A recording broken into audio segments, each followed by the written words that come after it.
this press conference is in respect of mismanagement of our states. Those who receive the 13% derivation fund under section 622 have been misusing the money as if they were part of the security money. The recent statement by the governor of Rivers State that Delta State had received more than 200 billion naira through Buhari, President Buhari. It shocked all of us. There is nothing to show for it in the oil producing communities. And that's why you have the youth wanting to say, we do not want to allow this governor to stay without accounting for our money. So, as things went on, the governor now replied. They were angry that Wike should say so. So the purpose of this conference really is to run down a number of issues: maladministration, vindictiveness, arrogance of power, looking down upon people, not being sincere. Without me, it could have been a bit difficult for him to become governor of Delta State. I know the role I played. That is not for today. That's not for today. I will say something later about that. But what shocked me was that our governor, without discussing with any one of us, was working with a presidential candidate, Atiku Abubakar, without our knowing. Meanwhile, he had the impunity and the arrogance of inviting his arrogance of negotiating with Tinubu as his running mate. Meanwhile, Atiku, I'm sorry. Meanwhile, he has invited his fellow governors, 17 southern governors, to a meeting, conference in Delta State, where all of them agreed that the presidency of Nigeria must come to the south. This was well taken. The elders and the people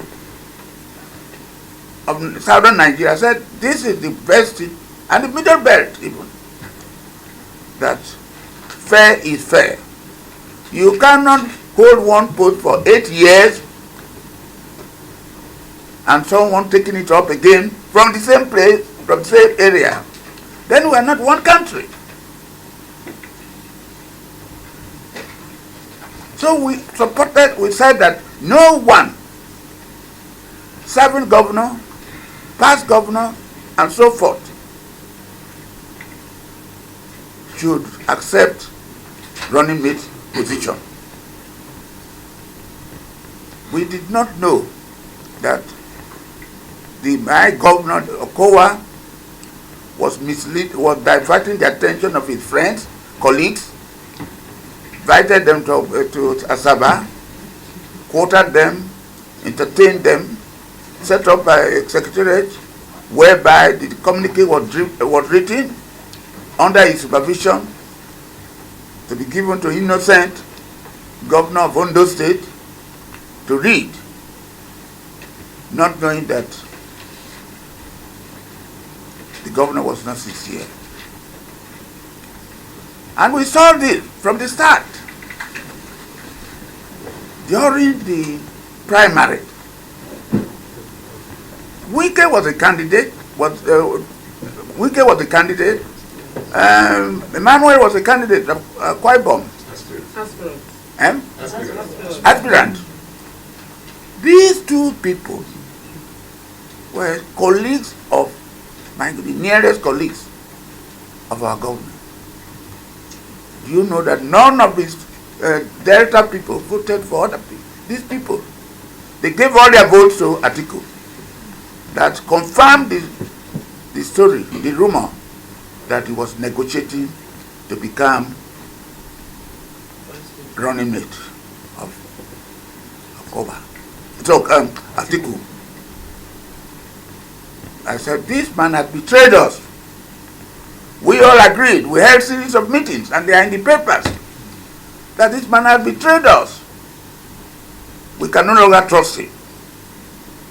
But we made a series of resolutions, Feniferi, Ohanese, Bandel, Middle Belt. We said, no way. But Okowa was moving on. To the extent that when Atiku set up a committee of 17 or so to recommend a running mate for him, 14 of the 17 wanted Wike. Only about 3 or 4 wanted my governor. But on that day, that report was submitted. What happened? Okowa was already seated by the side of Atiku. So this shows to me that something has to be said. Because for the past 8 years, I've never spoken a word about Delta. Because at that time, they told me that all was well. So, but I said, during the time of Ibori and Odwana, I fought them for their maladministration, for their corruption, and so forth. But this, they call me troubleshooter. I said I will keep quiet for the next 8 years, 7 years also. But I've discovered that we cannot continue for the following reason. In 2005, in Abuja here, President Obasanjo set up a committee, political reform committee, and we had assembled in this International Conference Center. And apart from Niger Delta, particularly the North, Northern governors or delegates, ask us a question. As you are worrying the federal government, your boys worrying the federal government, what have the governors of your Niger Delta, what have they done with the money, 13% they have received? We said, don't bring that up. That's a local issue. When we go home, we'll fight for it. And this is the time now that the cat is out of the bag. We're now seeing what is going on with this money. So the purpose of this conference today is to ask the governor of Delta State to account for the 13%. While he alone should use the 13% money fund to develop his little village, Owalero, to be announced as from village to township to Atiku. Atiku was very happy, he was happy. Meanwhile, areas like Warri and other places are not being developed. So I thought, I'm now 96, going to 96. I won't keep quiet until I die. I have been fighting the cause of Delta State over the years, how it was even created from Midwest. And I cannot during my lifetime see a few individuals misusing their office, doing all sorts of things. For instance, Ibori in his time changed the face of Sapele, changed the face of Ogara. What did he do? Every good thing in a stadium, everything, he removed them from Sapele to his hometown, Ogara. The Navy to Ogara. The police to Ogara. Everything to Ogara. University, teaching hospital, Ogara. So this man is doing the same thing now. Because this man knows very well that Maritime Institute, Maritime College in Burutu should have been upgraded. It's of the same status with Agbo College of Education, same status Warri College of Education. But he chose Agbo in order, not knowing that he had a secret agenda, called it College of Education Agbo, elevated to university level, saying that he started using the money to establish what Buri did in Ogara. So everything is being built in Owaelero. Roads are being tied to the bush. So the faculties are being built. Hostels are being built. So when Atiku asked him, said, well, this was my humble village, but it is now a town. While those who produce the oil are suffering. And come further again. This man said he built the roads in Okrenkoko, and they built roads in Ogola. Those roads, the question I ask, where did they lead to? You don't build road for township alone.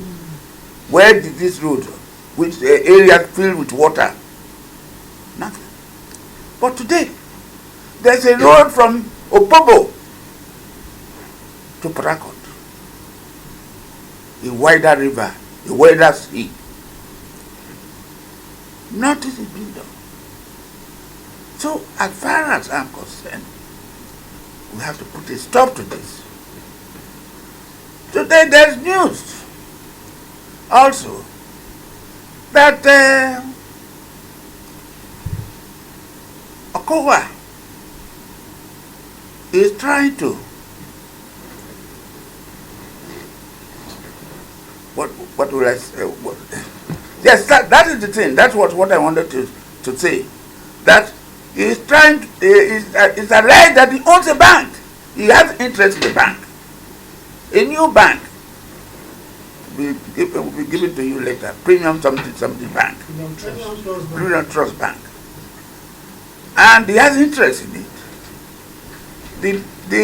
That place is very, very. The companies that formed that bank are very, very new. Only one of them was alleged to have got 1.5 billion naira as share capital. Some 1 million, some 500, and so on. And we don't work on it. We got all the companies that seem to be the owners. Then secondly, we have no secretariat, state secretariat. The same Okowa pretended that he's using a Chinese company to build a secretariat which is called Ethiopia. Professor Not South China Company. Yes. Now, himself, his younger sister in America, and a few others. One, Osakwe, who was working in Zenith Bank, is his front man with the sister. They pretend that nothing's happening, they are very pious, they are very Christian minded and all sorts of things. We will not allow that to go on. Nor would I like him to subjugate my people, our people, to second-class citizen position, whereby whatever he says is taken. Nobody is fighting for his community nowadays in Delta State. You wait for what the governor can pay you. They have over 1,000 aides. They know what they want to do with them. They conduct. Today, the problem we're having, there's no more voice. Because everybody in that Delta House of Assembly, the governor has a hand in his becoming a member of the Assembly. Now that is extending to senatorial position now. Anybody going to the House of Representatives must pass through the government. We can't continue. This is not the democracy we witnessed when we were young, even under the white man. So these are issues to be mentioned later. Because until God calls me home, this fight must continue until the right thing is done. Well, for record purposes, I don't want anybody to misquote me. I want my son, Ibrahim Clark, to read my press release, press statement. Ibrahim, thank you.